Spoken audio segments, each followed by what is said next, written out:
All right. Good morning, everybody. If you could please stand and let's sing. We're going to sing Enter, Rejoice, and Come In.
Welcome, everyone.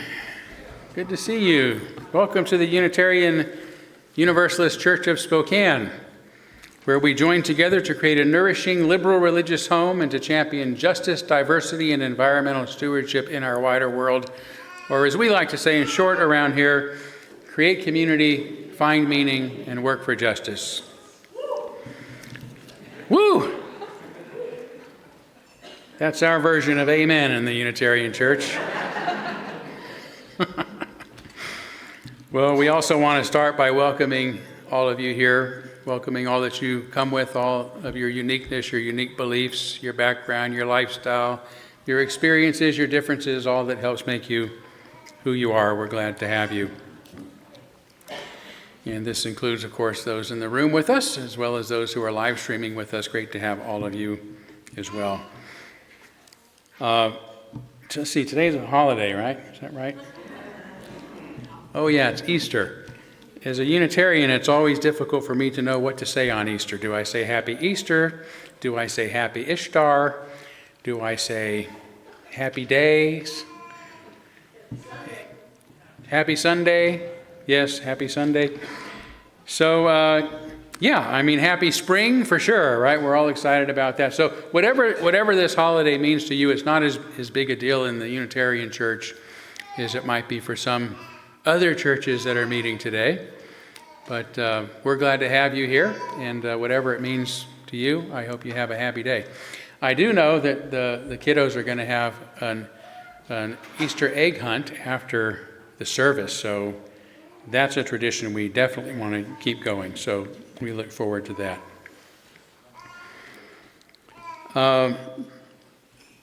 Today is also the start of our generosity campaign, what often referred to as a stewardship campaign or fundraising campaign. We do this each year so that we can kind of have an idea of how much we are going to have based on the pledges that we get for the year, so that we can budget accordingly and hopefully cover our expenses and our cost.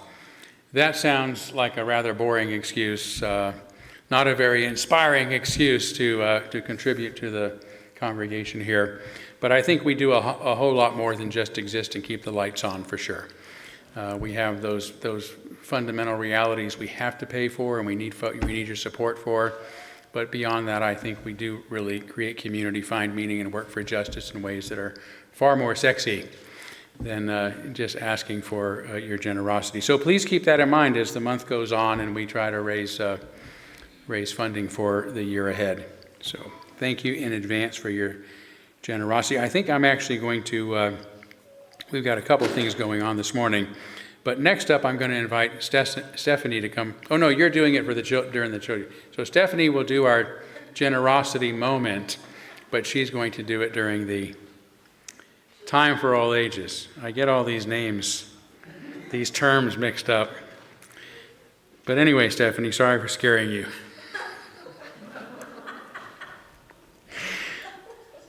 But I am going to instead ask our board president, Cindy Fine, to come forward. And we are going to have a new member welcome ritual here. So let me grab my... Yes, we will invite those of you who are recent members who signed our membership book. If you would like to come forward, if you're here, we would appreciate it. I think that we have the names in the order of service of some of those. Here we go. Yay! Yay!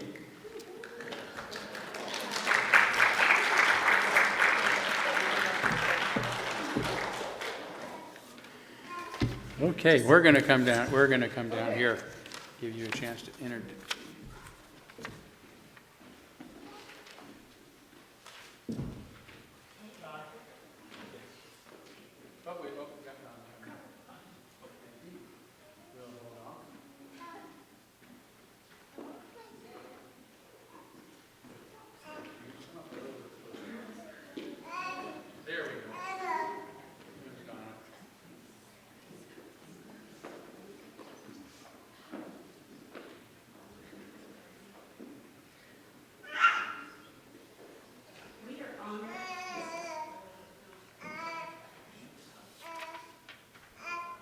Check, check. We are honored that you have chosen to become members of our church, connected with Unitarianism, and expressed your commitment to our community. Membership at the Unitarian Universalist Church of Spokane is an opportunity to connect with others and make a positive difference in our world. We hope that you will feel safe to explore your own path, express yourself, and feel a genuine sense of belonging and support. And we look forward to better getting to know you and to benefiting from your presence among us. Yes, and I'm going to ad-lib just a little bit because for those who don't know, becoming a member here in the church involves a few things, but I think the most ritualistic part of it is signing our membership book. That also may sound kind of boring when you think about it. But if you think even more deeply about it, I mean, it's in the word signature, right? It is the most significant thing you can do. And I think signing our membership book, for those who haven't signed it, and those who have seen it, it goes back, it has the names and signatures of some of the original members dating back to the 1800s in it. And to me, signing that book does more for the congregation than it does for the individual signing it. Because what you are saying is, like anything you sign, right? I authorize this. I agree with this. I am co-authoring this. I am becoming a co-creator of this community by adding my name to this incredible list of people who have been part of this church since 1887. So yeah, it's absolutely an honor, truly an honor for us to have you become members and sign our membership book. So thank you for honoring us. You have signed it, and therefore can take your rightful place among us. But we want to begin by honoring your membership by giving each of you a rose. A symbol of our love and of our hope that you will fully bloom in your new church community. although some of you have been here for a while, finally decided to join officially.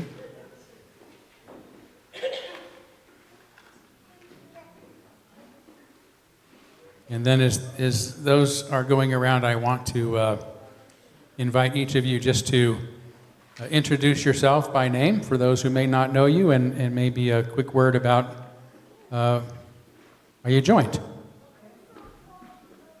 I'm Donna Brown, and I joined about 5 years ago, but I just now got around to mailing the commitment, but I'm glad to be here. Glad to have you. My name is Rachel, and I grew up in the UU church over in Arizona, and I've been here for a while, and I just really missed the community, so I'm glad to be back. My name is Gab, and I'm excited to be here and be a part of the community. I'm James, and I'm delighted to be part of it. It really lines up with what I work for and I've been looking for. So, yeah. Hi, I'm Julie, and I've been going to a Unitarian church since the 90s when I really found a home in the Unitarian church. And we have moved north of Spokane, and I'm very pleased to have found this congregation here. And I look forward to connecting with many of you. Dan, I'd follow Julie anywhere. Well, we're glad you followed Julie here. And there's also some folks who couldn't be here today, but we're so glad to have all of them as new members as well. I'm going to invite you now as our congregation to turn with me to number 442 in the back of your gray hymnal for responsive reading. Number 442.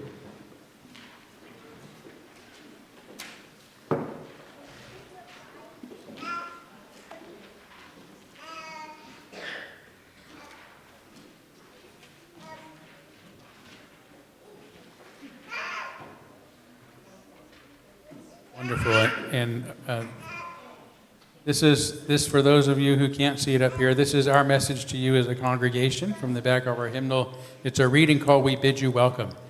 And I will begin and ask the congregation to be our respondents. We bid you welcome who come with weary spirit seeking rest.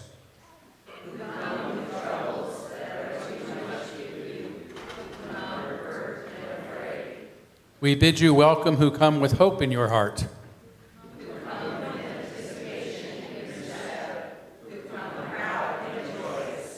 We bid you welcome who are seekers of a new faith.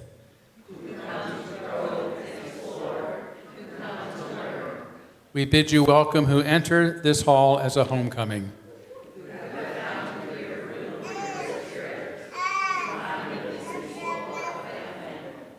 Whoever you are, whatever you are, wherever you are on your journey, we bid you welcome.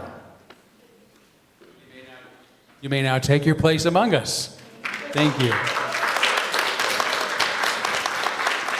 And we invite you to enjoy some delicious chocolate cake with us after the service to celebrate our new members.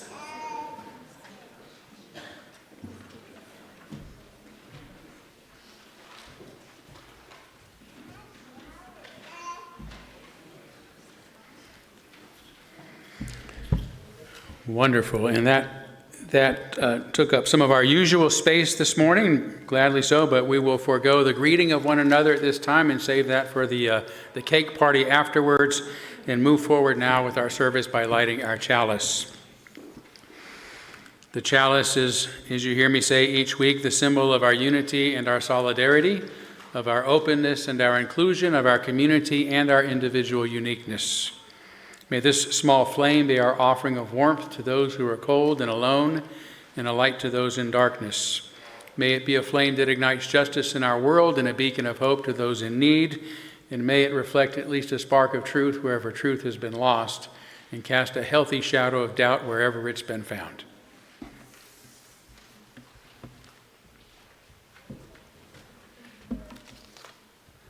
This morning's opening words are from Melody Beatty. Gratitude unlocks the fullness of life. It turns what we have into enough and more. It turns denial into acceptance, chaos to order, confusion to clarity. It can turn a meal into a feast, a house into a home, a stranger into a friend.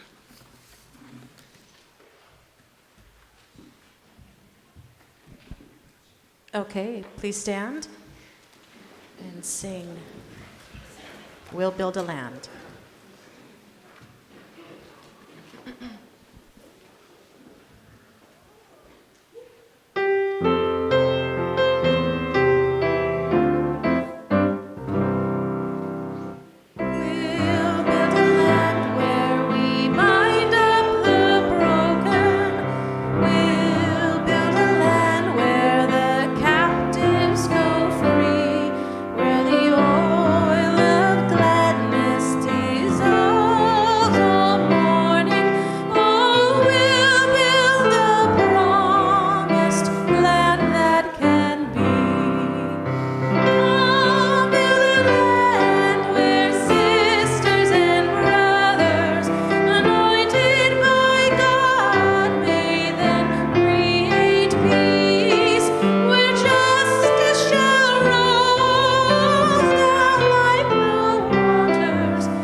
We are now going to kindle our candles of care for those who are most on our hearts and minds.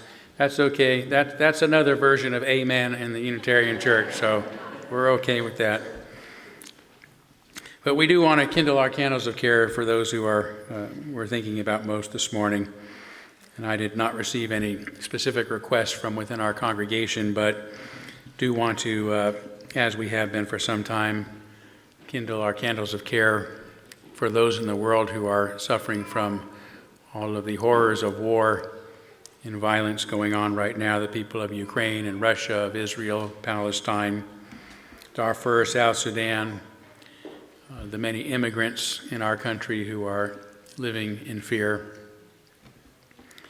in our own neighborhoods and streets.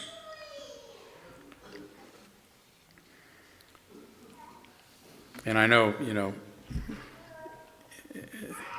there's anxiety all of us are feeling every day from the situation in our own country that we could go on and talk about perhaps throughout the entire service. So I just want to acknowledge that that is the case for us in this candlelighting ritual. So let's do take a moment of silence on behalf of others that you might be thinking of, and as always, you're welcome to name them aloud at this time if you'd like.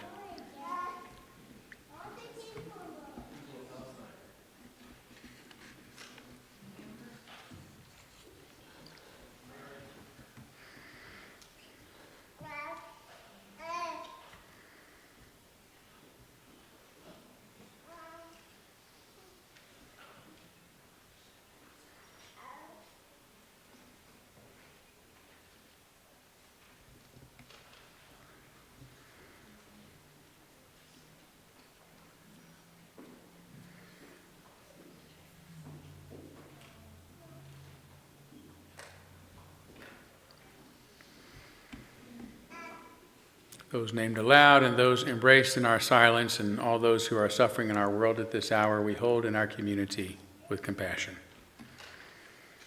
And we now gratefully give and receive this morning's offering, which helps sustain this community and our mission to the larger world.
So normally I would invite the children to come forward for the Time for All Ages, but I know many of you have Easter baskets with you. So go ahead and stay where you are, and we'll all leave after I'm done sharing our story.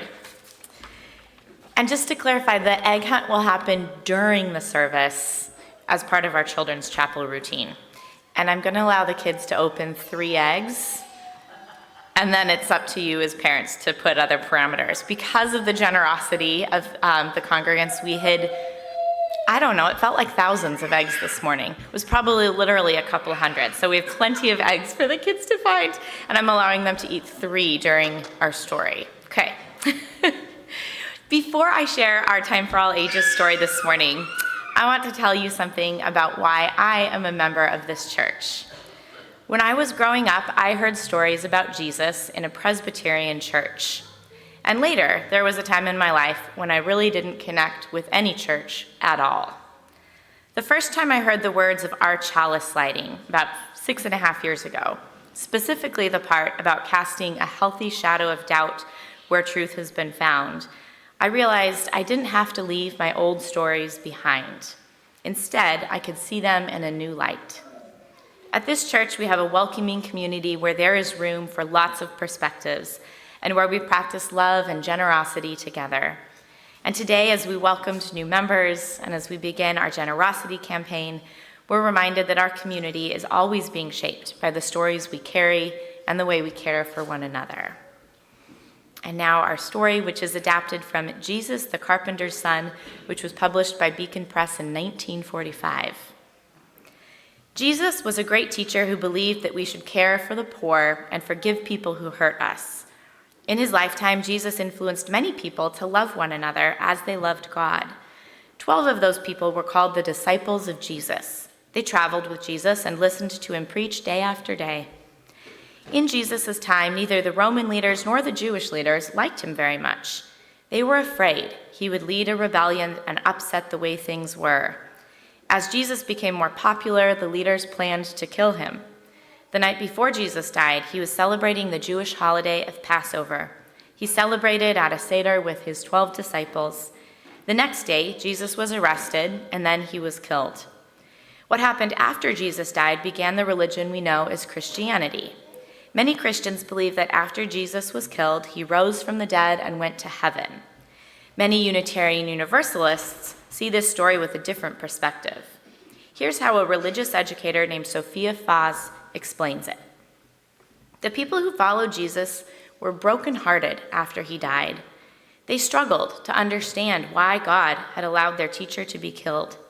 Surely someone so connected to God, so overflowing in goodness, did not deserve to be punished like a criminal. As these men and women gathered day after day in one another's homes, they began to recall the wonderful experiences they had had with Jesus. They told one another of times when Jesus was wise and times when Jesus was kind.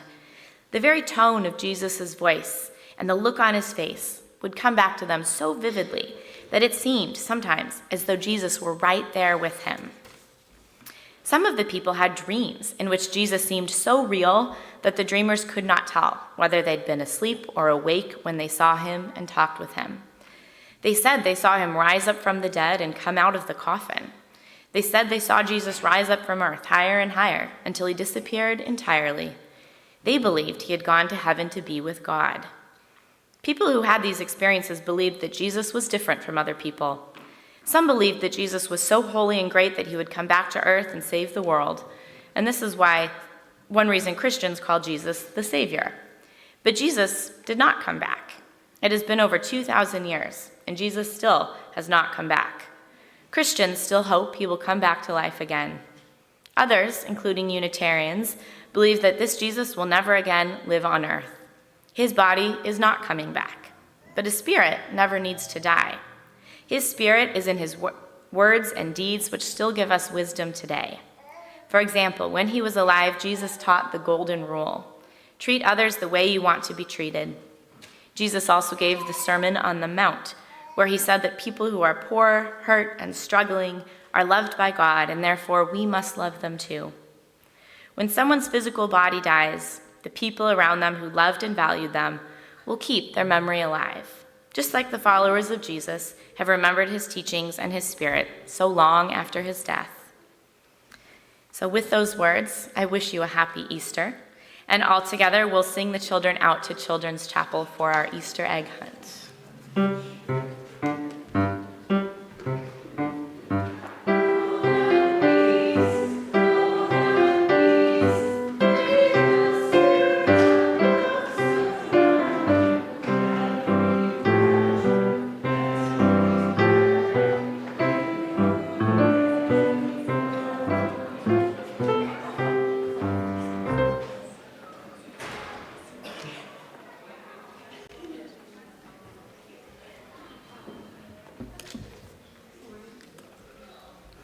The words for this morning's meditation are by Thomas Merton.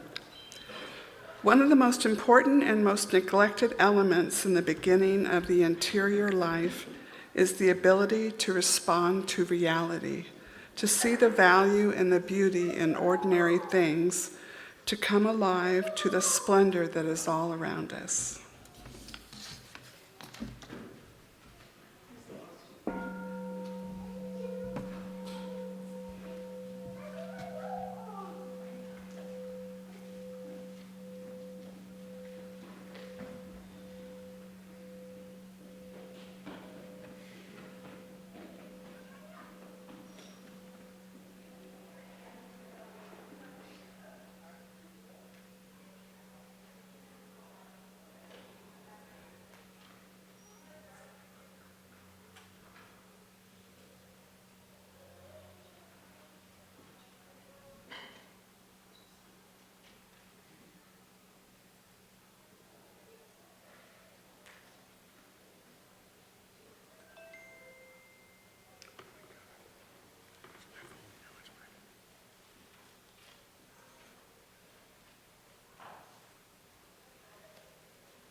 Right.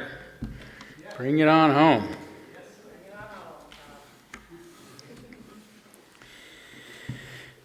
So usually at the start of our stewardship campaign, at least since I've been here, I've been tasked with giving what has been unofficially called the Sermon on the Amount.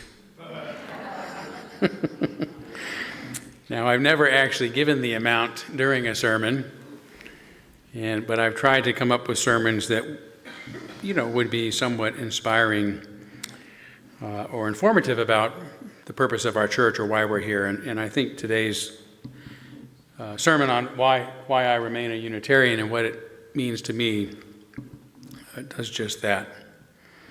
To begin with, Unitarianism is such an obscure and minuscule religion, it is a wonder that anyone even knows it exists, let alone belongs to it.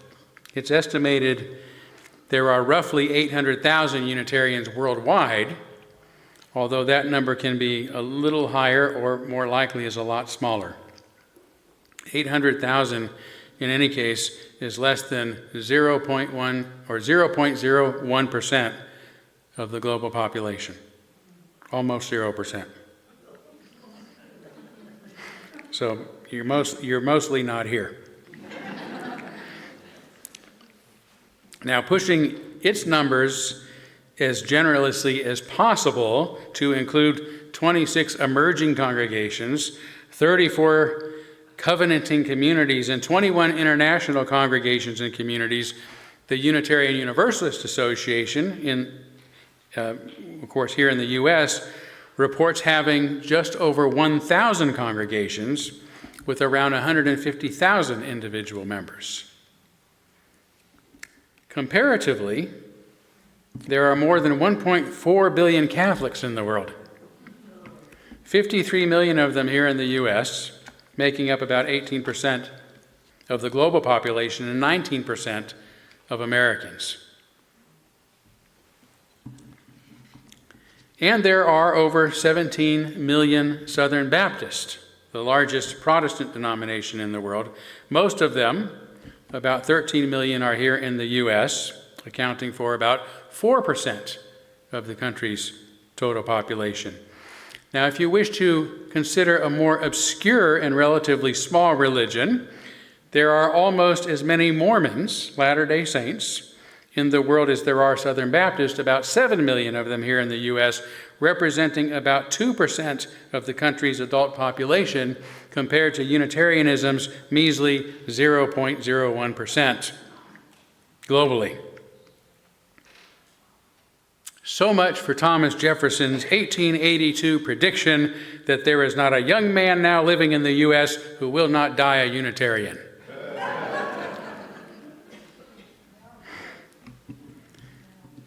So in light of our dismal numbers, I must conclude that the main reason I became a Unitarian was dumb luck. Although our religion, as Jefferson believed, ought to be America's religion, and the religion of humanity for that matter, at almost 0%, we remain so tiny that the chance of anyone ever learning of our existence, including those who share our values, is a fat chance.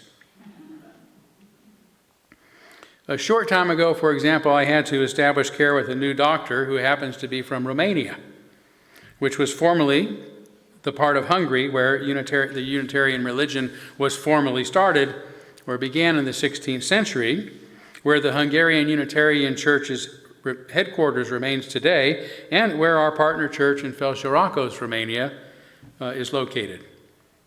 But upon hearing that I'm a Unitarian minister, my Romanian doctor, who grew up there, said that he'd never heard of our religion before,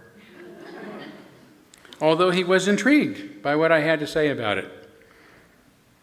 Ours is a needle in the haystack of religions that most people in the world don't even know to look for. To make matters worse, many who claim to be Unitarians today, in my opinion, probably are not. They may have joined Unitarian congregations and fellowships, but the definition of our liberal religion, as if it weren't already obscure enough, has become increasingly muddled over time, making it the perfect religious canvas upon which to project one's own religious ideals and yearnings, rather than recognizing it for what it is supposed to be about, or at least once was supposed to be about. I was first introduced to Unitarianism in my 20s by a co-worker familiar enough with it and with me to recommend that I try it. I soon attended a summer service at Thomas Jefferson Unitarian Church in Louisville, Kentucky, during which somebody was dullishly speaking about flower arranging. After that, I had no interest in returning until after Peggy and I got married in 1988 as Southern Baptist refugees. We were missing a church community, but did not miss the superstition and dogmatism that went along with it. So I recommended we try the Unitarian Church, saying something to the effect that they are supposed to be a church community without any creeds. And that is all I knew about Unitarian Universalism at the time. And since there was no internet or search engines in those days, the best way to learn about just about anything was to give it a try. Which we did, which led to a much slower process of becoming what I consider Unitarians in the historic sense of that term. In short, I had joined the Unitarian religion, but I was still a long way from becoming a Unitarian. It's true the church that we joined was a community and did not have any creeds, but there is a lot more to Unitarianism than what it is not. To compound the problem of trying to understand what it is about, in 1961, the American Unitarian Association merged with the Universalist Church of America, forming an undefined hybrid religion that had never existed before, which is why to this day researchers refer to Unitarian Universalism as an NRM, a new religious movement, even though the two denominations had existed separately for centuries. They had considered such an association for more than a century before, but were reluctant to make it happen because of some seemingly insurmountable, theological and class differences. The rather unexpected and I believe ill-conceived merger left these differences unresolved and left the relatively few members they had already wondering what in the hell a Unitarian Universalist is, even though half of them didn't believe in hell. The newly formed association didn't talk much about its namesake's roots for fear of raising those old divisions that had long prevented such a merger. Instead, it forged ahead by adding 6 defining principles to its new bylaws, which became 7 principles in 1985. They also immediately began sending out surveys asking, "Who are we?" Right? What are we about? And they're still sending them out. The answers they receive have become increasingly uncertain over the decades, and their principles, meaningful as they may be to some, are shallow compared to the rich history and theological depth of both these once independent and very old denominations. Unitarian Universalism, the new religious movement formed in 1961, has increasingly struggled to define what it is about, transforming itself into a blank canvas, as mentioned, upon which a variety of people can project their personal religious and pseudo-religious ideas and beliefs. I sometimes call it the everything bagel of religions. And I often hear outsiders ask, oh, isn't that the religion that believes everything? When in truth is we don't believe much of anything, right?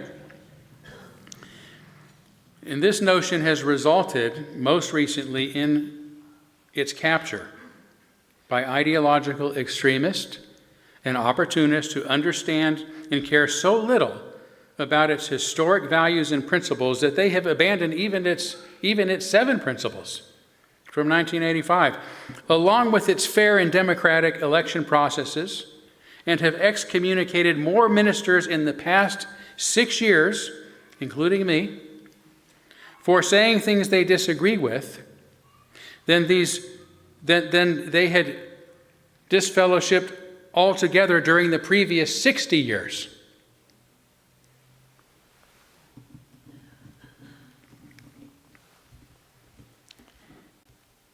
Its new leaders even associate both these venerable traditions, which were among the most active and vocal in both the abolitionist movement and the civil rights movement, with white supremacy. Whatever this NRM has become, it does not represent Unitarianism or Universalism anymore, if it ever did. Then I recently tried to found and shape a new association for the purpose of reconnecting us with our historic roots and values, the North American Unitarian Association, NAUA. Sadly, it turned into a fool's errand, for there are too many among us who prefer the shallow religion based on a few simple credo-like statements, the 7 principles that were written by the Unitarian Universalist Association in 1985, rather than the deeper meaning of our liberal religious heritage that formally dates back to at least the Renaissance. In his 2-volume work, A History of Unitarianism, written in 1945, Unitarian minister and scholar Earl Morse Wilbur summarized Unitarianism's fundamental principles as freedom, reason, and tolerance. These, he says, have evolved in its history and been ever increasingly realized as the necessary conditions of the fullest development of religious thought and life. Wilbur died 5 years before the establishment of the Unitarian Universalist Association, upon which it is said that a mound of dirt mysteriously appeared in front of his tombstone, indicating that he had turned over in his grave. There's your Easter resurrection story, guys. That's as close as we're going to get. Human dignity maintained through freedom, reason, and tolerance were the simple values claimed by NAUA, which I insisted remain no more than a service and support organization, not a denomination, not a religious headquarters, and not a place for our members to store their personal versions of the 10 Commandments, the 4 Noble Truths, the 5 Pillars, the 7 Habits of Highly Effective People, or whatever it is they wanted us to codify for them. As autonomous individuals and congregations. And this is part of what makes me a Unitarian. As autonomous and individual congregations, it was up to them to articulate their own principles and encode them wherever they wish, hopefully upon their own hearts, which is the only place that really counts.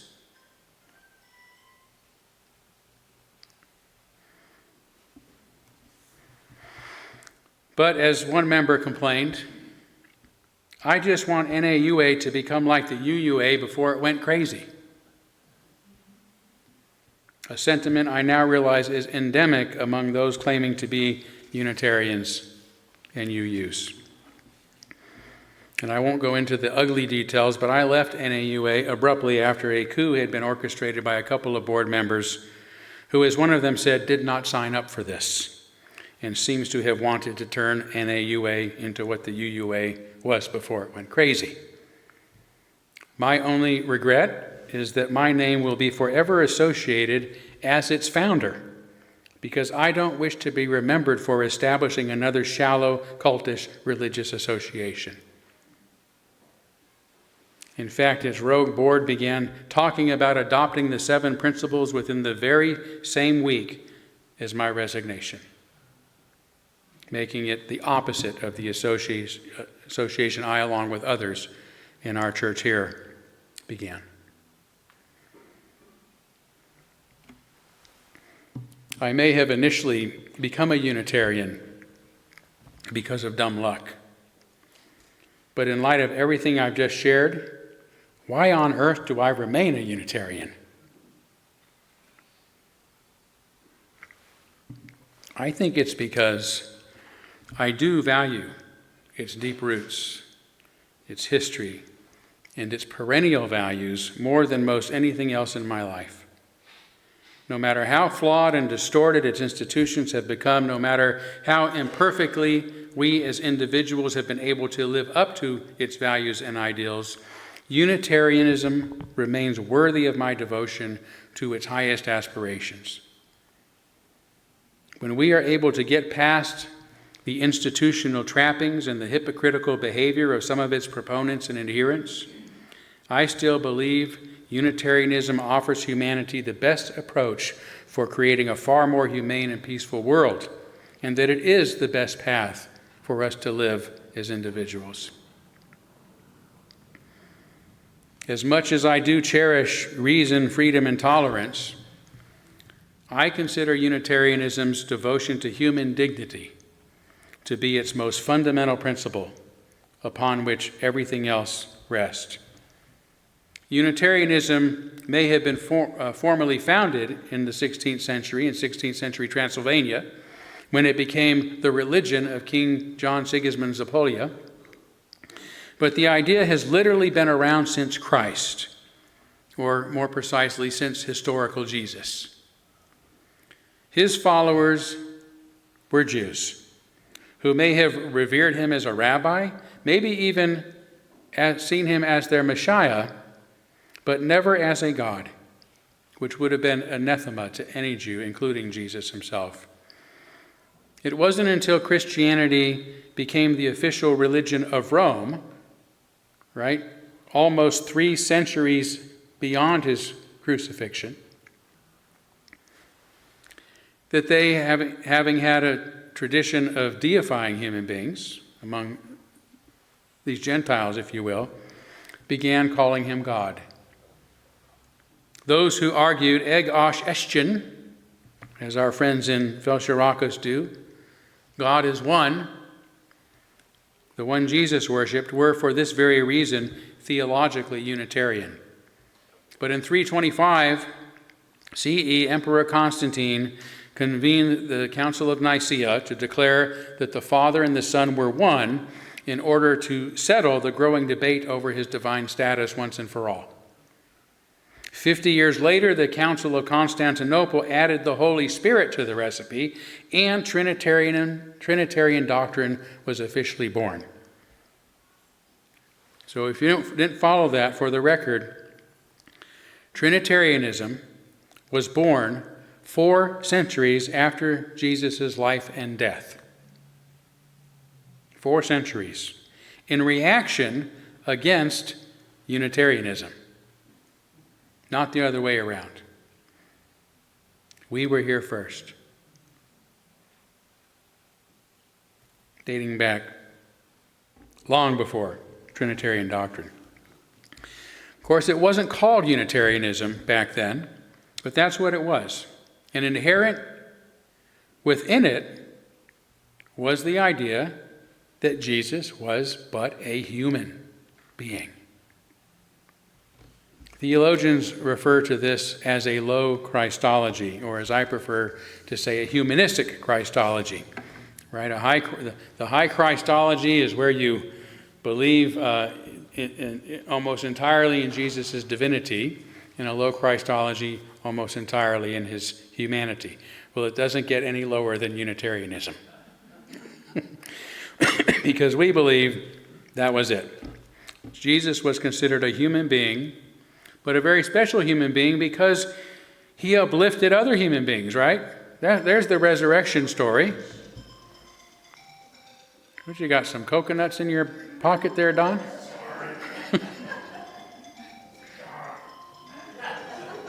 Jesus is tenderly calling.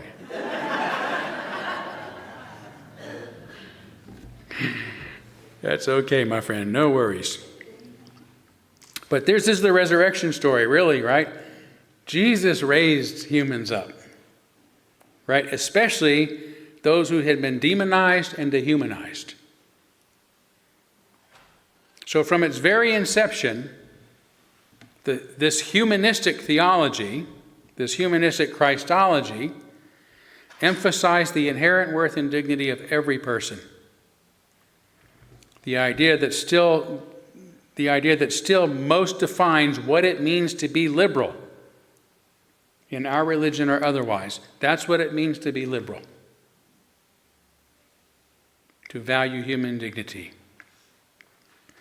And after the end of the Dark Ages, when the invention of the printing press, I should say with the invention of the printing press and its democratization of the Bible, it became apparent to some that the revered book contained no mention of the Trinity the church authorities had long been speaking of. Theologian Michael Servetus soon wrote a book of his own about this marvelous discovery for which he was burned at the stake, and today remains known as the father of Unitarianism, of the theological idea called Unitarianism. And little more than a decade later, good King John Sigismund made Unitarianism his religion, not because of its theology, but because it preached tolerance for the people of all faiths. It was Sigismund who then issued the first religious toleration law in human history, the Edict of Torda, in 1568, allowing people in his kingdom to practice whatever religion they chose without fear of persecution or prosecution or punishment. Sigismund chose Unitarianism and issued the Edict of Torda because he knew peace could not otherwise be maintained in his unusually diverse kingdom. That was the religion necessary. So from its formal inception, we find most of what Wilbur saw and summarized for us: freedom to choose, think and speak for ourselves, and tolerance of those who choose, think, and speak differently than ourselves. But what about reason? Where does reason come in? As people with a strong humanistic bent, Unitarians are inclined to value human reason and rely, upon human agency. Right? That's what respecting humanity does. Let humans think for themselves and choose for themselves and act for themselves. And this results in great respect for logic and science. And this is why when our particular church was founded in 1887, its bylaws stated, the authority of its belief is reason. The method of finding its beliefs is scientific. Its aim is to crush superstition and establish the facts of religion. It's why my famous predecessor here, the Reverend John Dietrich, called the term Unitarianism incidental, since a disbelief in the Trinitarian formula has little to do with what our religion is really all about. Rather, they were Unitarians and rejected the dogma of the Trinity, he said, because they were liberals and placed themselves under the command of reason and accepted the modern discoveries of science and history. So the theological concept of Unitarianism really hasn't been that big a deal to us. It's also why Dietrich praised the great 19th century orator and atheist Robert Ingersoll, as you heard me speak of a couple weeks ago, is the most ardent champion of freedom from superstition. But the more fundamental point of reason is not using it to advance science and end superstition, but to simply let others think for themselves. It is to accept, in the name of human dignity and agency, that humankind is a rational animal, and that every individual, therefore, ought to be free to use reason and to draw their own conclusions. And here's the key point: without the need for a church or state to issue creeds or decrees telling them what they can or can't believe.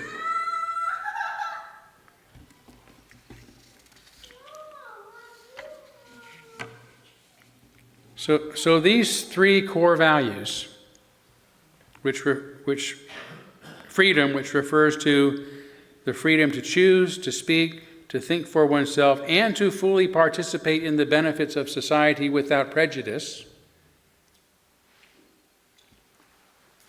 Reason, which refers to thinking well, but more importantly, to respecting the ability of others to reason for themselves without getting mad because they disagree with us or say something we disagree with, or worse than mad.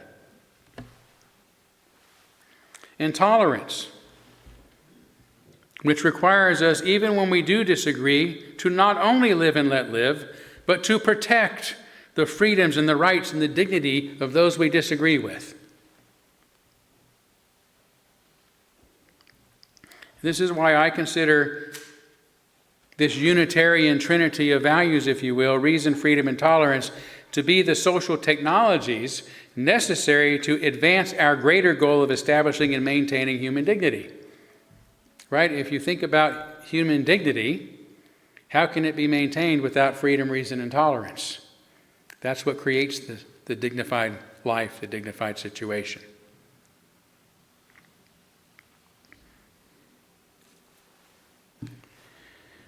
And it is what Unitarianism means to me and why I remain a Unitarian. Because its humanistic ethic is my ethic. It's fundamental to who I am. Sometimes I feel like I'm a Unitarian dinosaur, part of a religion that is rapidly going extinct. I feel fortunate to be the minister of such a historic church, especially one that has embraced human dignity from its inception, along with the principles of reason, freedom, and tolerance necessary to foster it. But during my 15 years here, I have encountered plenty whom I believe, as Dietrich also put it, became identified with Unitarianism by some mistake. Maybe they were born into it and consider Unitarianism a birthright. But we don't accept infant membership any more than we accept infant baptism. Unitarianism is a religion of adults, and understands what it's about and intentionally choose it for themselves. So great is our historic respect for individual freedom of choice. Others may think they are Unitarians because it allows them to believe whatever they want. That's true. Believe whatever you want, please. But Unitarianism is not about what you believe as an individual. It's far more about how you treat those who believe different than you. That's Unitarianism. How do you treat those who believe differently than you? Treating them with respect and dignity. Merely being born into it, merely believing whatever you want, merely signing our membership book doesn't make you a Unitarian. Some who have may have been here by mistake. But as I said at the start, for me, joining the Unitarian Church was only the beginning of a much longer process of becoming a Unitarian. So even if you might be here by mistake, stick around It may just be your dumb luck that you'll become a Unitarian yet. And that's what happened in my case. And the more I have learned about and come to understand this peculiar religion, the more I have realized how perfectly it reflects my greatest values and highest aspirations. And the more I have come to see that I really am a Unitarian. And maybe, deep down, I always have been. And even if I am a Unitarian dinosaur, so be it. Because I would rather go extinct with a fading truth that honors human dignity than to join the crowd that has forgotten it. Thank you. Thank you.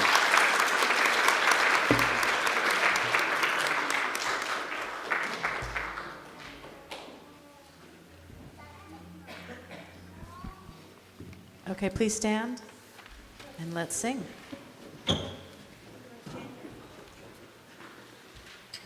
There is more love somewhere.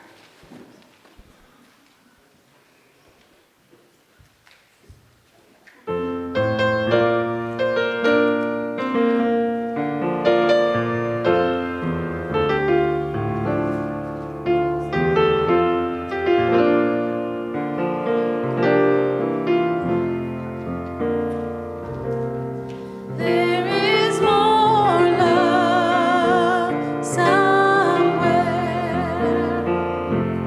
There is more love somewhere.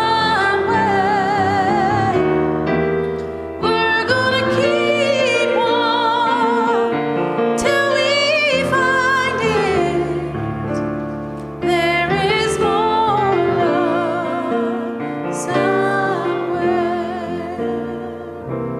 and there is more hope somewhere. There is more hope somewhere, and we're gonna keep on till we find it. And there is more hope somewhere, and there is more peace somewhere.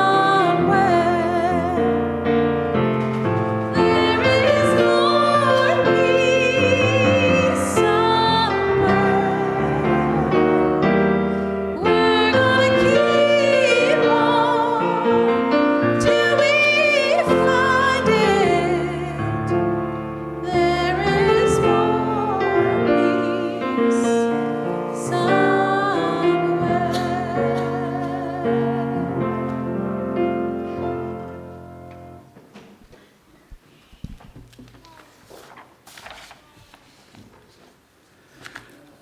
Because one believes in oneself, one doesn't try to convince others. Because one is content with oneself, one doesn't need others' approval. Because one accepts oneself, the whole world accepts yourself. Lao Tzu. Amen. Blessed be. Salam alaikum and shalom.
asked me to send my resume, so at least, at least he's pretending.